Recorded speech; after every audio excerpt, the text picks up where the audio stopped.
Hey guys, have you ever felt like no matter how hard you work, something invisible is holding you back? What if the real barrier isn't lack of motivation, but clutter? Not just the physical piles on your desk, but the mental tabs left open, the overflowing inbox, the thoughts that never stop. Today, I want to show you how clearing your mind, digital space, and your physical world can help you create the life that you truly desire.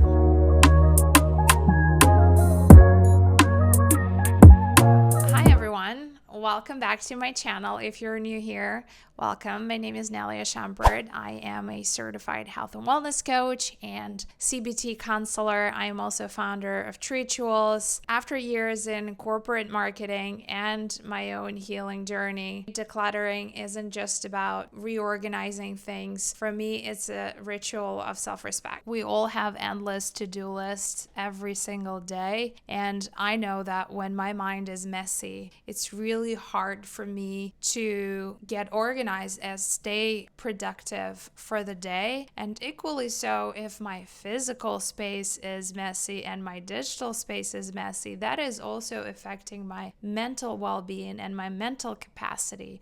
If we're constantly getting distracted with notifications, the messages, the news, I find it for myself that the less I have to think about, the less I worry about, the better I function as a person. Maybe that is also a sort of a way to control myself, but I find it that I function better this way. And once I started kind of like decluttering my mind and clearing my mental space from the things that don't matter, I found myself at peace. And if that's working for me, I see major benefits. It allows me to stay focused on the things that truly matter in my life. I am able to stay focused not just for the day, but on my long-term goals. It allows me to create the life that has meaning. It's like you're being the curator of your own life, reality. Whatever you're focused on, you are going to create that into your reality. We need to be really careful and purposeful about the type of thoughts that we have on the loop in our mind. That means once you sort of like audit the thoughts that you have running on repeat, the clutter, you create so much space and room for the right thoughts to come in and to be deliberate on the type of life and reality that you're curating for yourself. So all of the to-do lists, the old stories we tell ourselves, our fears, the patterns that keep running on the loop daily, they all hold us back from creating the reality that we truly care about, the version of ourselves that we desire to see. And it all starts with clearing our mind. So first thing I recommend doing is try observing your thoughts for a couple of days, for a week, and see what thought patterns come up on a regular basis, or sort of like your core beliefs about yourself. Those are the things that you would want to note in your journal. Then, of course, there is like the daily to-do list that also matter. So some of the exercises that I like to do on a daily basis, do a brain dump journaling and write down everything that's sort of like on your mind for the day,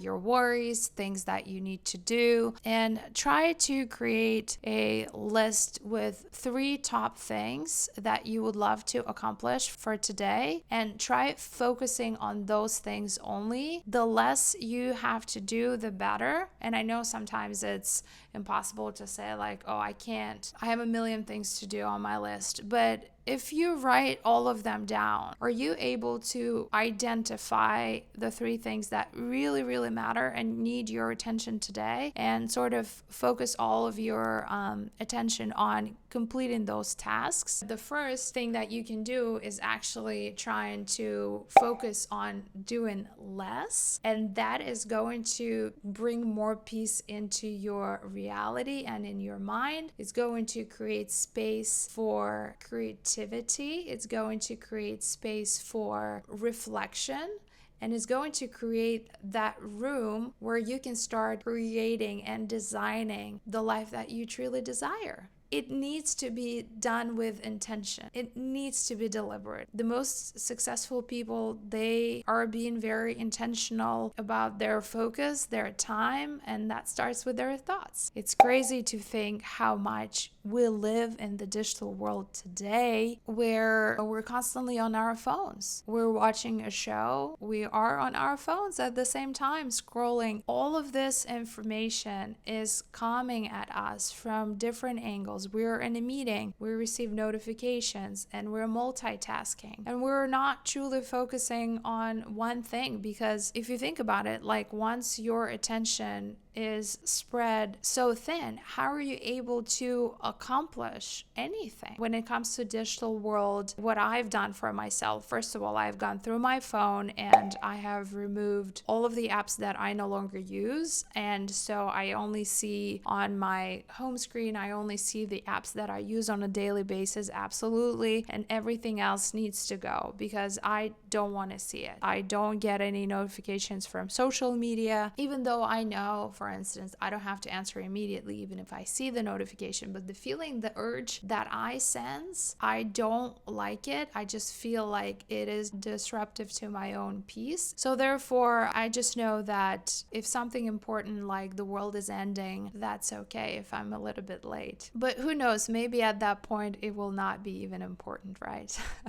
You see the point that I'm trying to make. So removing all of the apps that you're not using, curating your social feeds, because the information that we receive matters. I rarely watch news, to be honest, and that's probably bad, but at the same time I am being very protective of my peace. I try to stay informed. There are things that I read and kind of like see what's happening in the world, but I try to not be consumed by neither entertainment or bad news for that matter. I don't really set any limit for social media just because I don't feel like it's affecting my productivity. I do a really good job of, if I need to do something, I stay focused on that task only, and that has been working really well for me. So you might as well just want to try it. I know it might be difficult sometimes.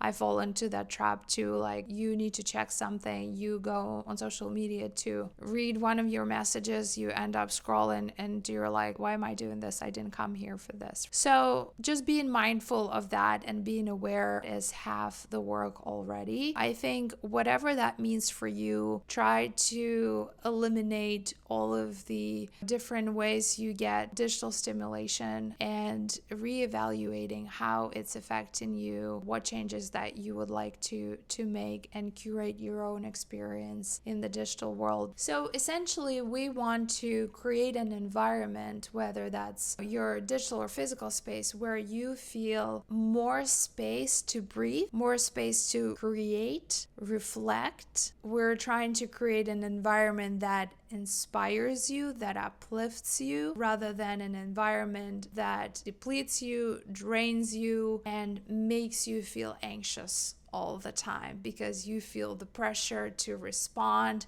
to react, and all of a sudden you're losing your mind, you're not in control. So we're trying to get away from that state by doing less, by expose yourself to less things. And that is truly key. Now, physical environment. I try to keep my place really tidy because, like I said, our physical environment equally affects our mental space. I feel like when my room is messy, my mind is messy. My mind is cluttered. And I'm not talking about just like visibly tidy space, but then if you look in your drawers, there is a complete mess there with like million cords that you no longer use, or like boxes, paper, clothes. I really try to keep everything organized, and I have done a really good job of getting rid of everything I no longer use. I have to say, like, I've changed myself from being, I don't know, I don't even know if I can call myself a hoarder. I don't think I ever been.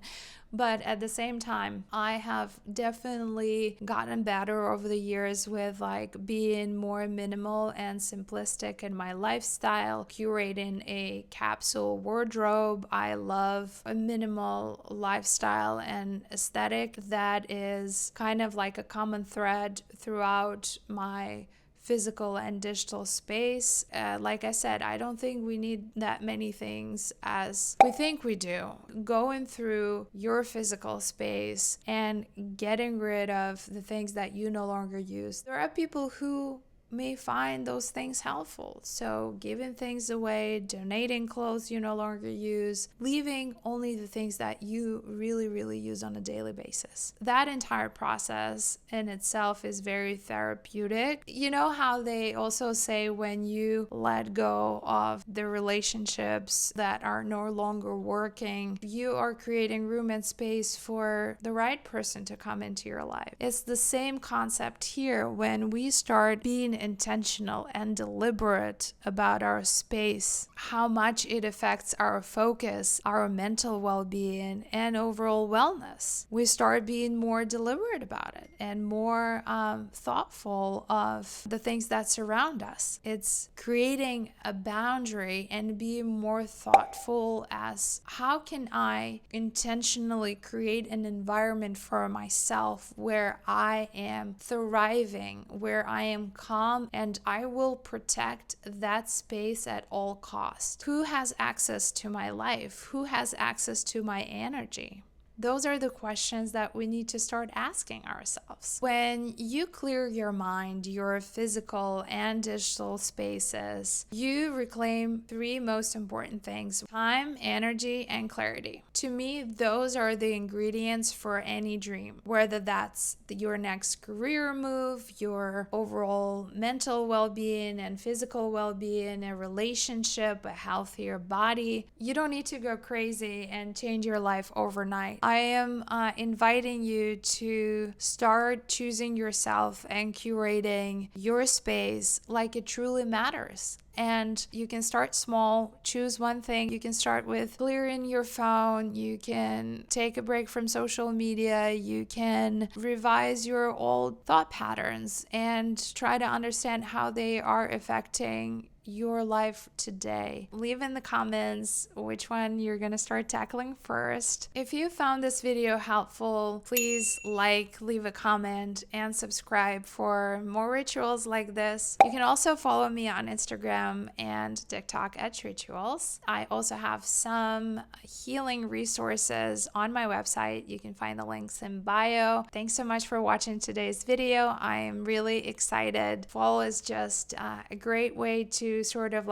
begin again as we go back to school, as seasons change. I think it's a great time to start reevaluating some of those things in our lives and creating the life that we desire with intention. Yeah, so I hope you find some inspiration in today's video to start looking at your life and really auditing one thing at a time. So I'm going to end on this. Thanks again, and I'll see you in the next video.